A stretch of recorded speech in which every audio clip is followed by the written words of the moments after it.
que deveria ensinar naquele dia? Perguntei ao pai. Então observei as cabras e as ovelhas que estavam pastando na colina sob o vigilante cuidado de seu pastor, e a mensagem para esse dia me veio ao espírito. Levantei-me e falei para que se ouvisse minha voz até o fim da multidão. Vejam estas ovelhas e cabras pastando nas colinas. As ovelhas estão num lugar e as cabras em outro. Observem as ovelhas. São pacientes e pacíficas entre si, mesmo quando estão apertadas no canto do curral. Pastam tranquilamente, nunca reclamam o terreno que não é seu. Deixam o pasto curto, mas não o estragam, o que permite que a grama se recupere depois de passarem por cima dela. E o que é mais importante, escutam a voz do seu pastor. Portanto, ele cuida bem delas. Ele as guia para os melhores pastos e dorme junto a elas durante a noite, para que não sejam atacadas por cães e ladrões. Agora olhem as cabras, como brigam e saltam sobre as pedras e entram em lugares difíceis ou perigosos, devorando as sarças e as folhagens das árvores. Elas são espoliadoras. Se não fosse por sua utilidade para o homem, não haveria outro lugar para elas, a não ser ficarem amarradas o dia todo ou serem enviadas para o deserto. Vejo-os aí embaixo, e sei que no meio de vocês há muitas ovelhas, e que também há muitas cabras. Houve alguns murmúrios aborrecidos, mas, em geral, as pessoas se davam um empurrão e puxavam o cabelo dos outros, apontando as cabras, rindo e concordando com a cabeça. Era bom vê-los rir, e assim continuei. Vocês podem reconhecer as ovelhas pelos seus lares, pelo modo como convivem com seus vizinhos e como são vistas por toda a comunidade. Assim também vocês podem reconhecer as cabras. É possível que elas tenham muitos amigos? Houve um forte clamor na multidão.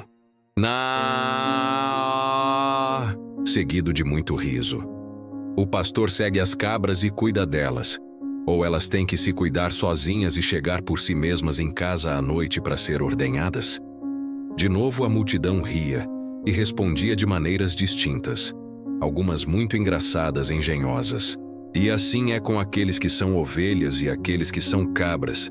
Vocês recebem a proteção do Pai, se são ovelhas e não são protegidos se são cabras, porque vão teimosamente seguindo seus próprios desejos todos os dias e possivelmente deixando atrás de si um rastro de destruição.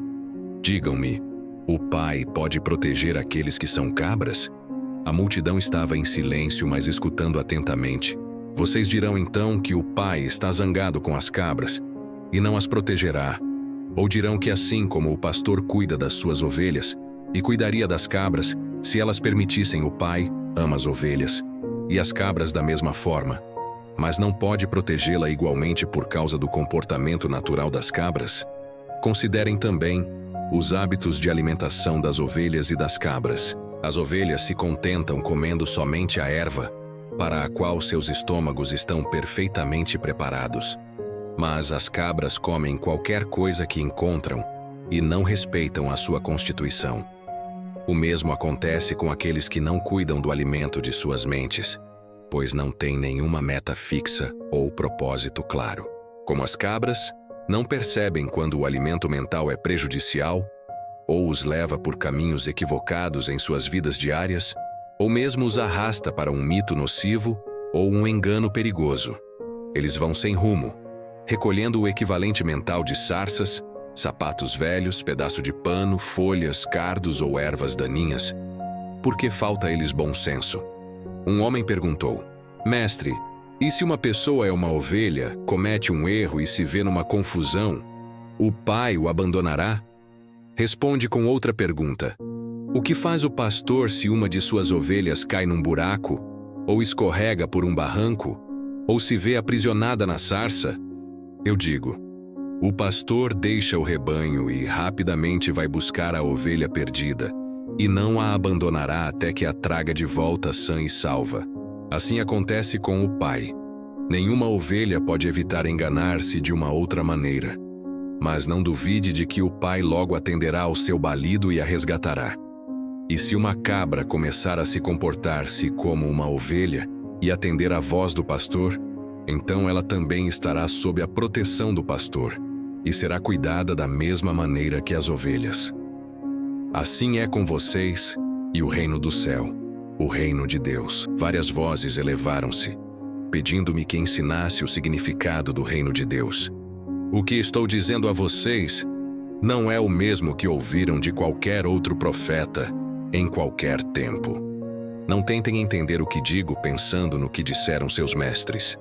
Eles podem somente repetir o que está nas Escrituras e não possuem nenhum conhecimento pessoal do reino de Deus ou do céu.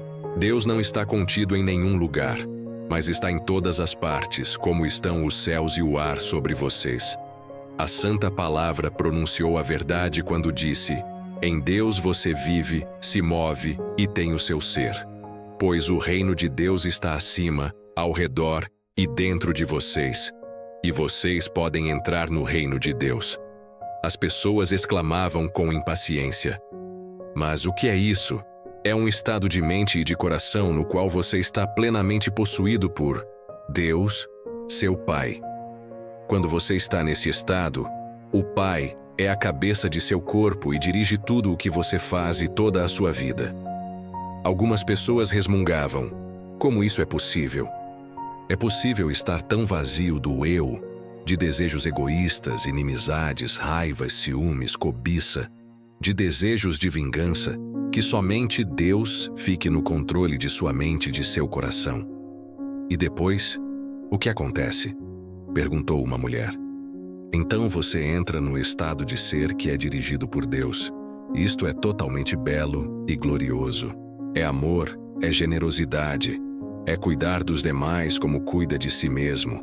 É não julgar, pois você aceita os outros tal como são, sabendo que também são filhos de Deus e que estão igualmente sob cuidado do Pai. É felicidade sem medida, impossível de descrever. É sentir alegria pela beleza do mundo. É vida sem limite e energia aumentada. É saúde, e é a satisfação de cada uma de suas necessidades, mesmo antes de tê-las. Por que os rabinos não nos contam essas coisas? Diziam várias pessoas reclamando. Porque só eu vi o Pai. Somente eu sei como se fizeram o mundo e as leis da existência. E porque eu sei todas estas coisas, vocês podem vir a mim e perguntar-me, e eu revelarei tudo o que foi me dado. Digo a verdade. Aqueles de vocês que creem, compreendem e buscam colocar minha palavra em prática cada dia serão salvos da atribulação que a humanidade suporta. Vocês sofrem porque não entendem como foram criados e os verdadeiros propósitos para o qual nasceram. Vocês nasceram para serem filhos e herdeiros do Pai. Mas vocês viram as costas a toda a glória do reino e tentam encontrar prazer nas coisas terrenas. Enquanto fizerem isto, nunca encontrarão o reino de Deus. Não entrarão no reino dos céus. Como entraremos no reino? Eu já disse.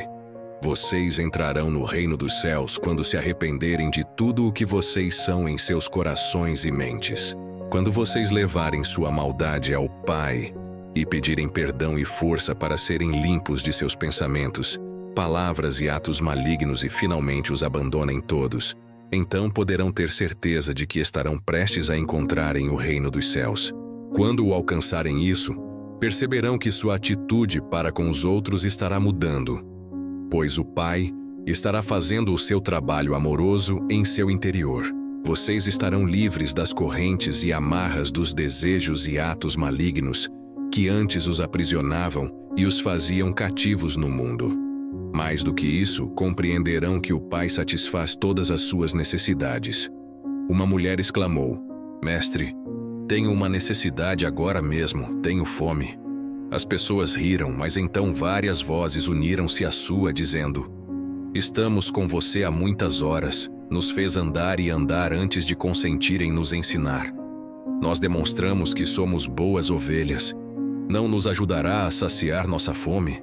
Percebi que diziam a verdade e senti uma profunda compaixão para com elas. Tinha-me seguido não só para que as curasse, mas também porque tinha um anseio de saber a verdade, como tinha sido me dada pelo Pai. Eu tinha dito que o Pai satisfazia todas as suas necessidades. Esta seria uma oportunidade para mostrar o poder da fé e o poder que é Deus. Mostraria a elas que nada é impossível quando verdadeiramente se acredita como eu acreditava e percebia. Chamei meus discípulos e pedi que procurassem alguém entre os presentes que tivesse alimento. Encontraram uma criança com pão e peixes e os trouxeram até mim. Afastei-me um pouco da multidão e tranquilamente contemplei o pão e os peixes, sabendo que não eram nada mais do que a mente poderosa de Deus, a substância de toda a matéria tornada visível. Sabia que a mente poderosa de Deus era ilimitada e poderosamente ativa dentro de minha consciência. Sabia que a natureza do Pai era a satisfação das necessidades.